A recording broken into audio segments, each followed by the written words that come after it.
bino mutu wana bato ya misala na bandako na bino botala video oyo. Mutu ya mosala azali nyama na yo te.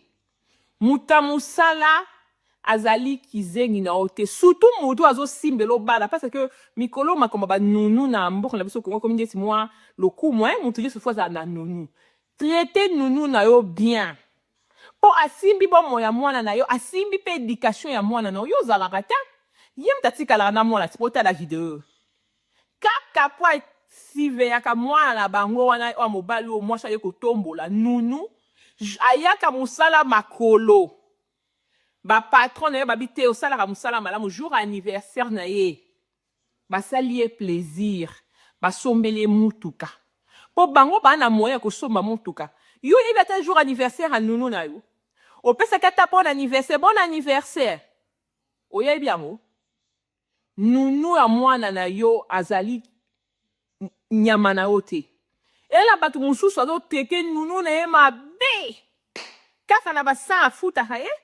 Ba 200 futaka ye akomisi mutokola doki kizengi.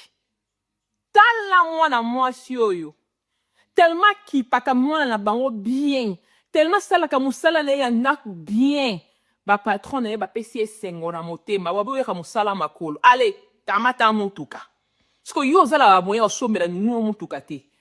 Osoueta kata bon anniversaire. Osombela kata crédit. Chata unité quand t'appelles la réseaux sociaux. Kata ma Suzanne.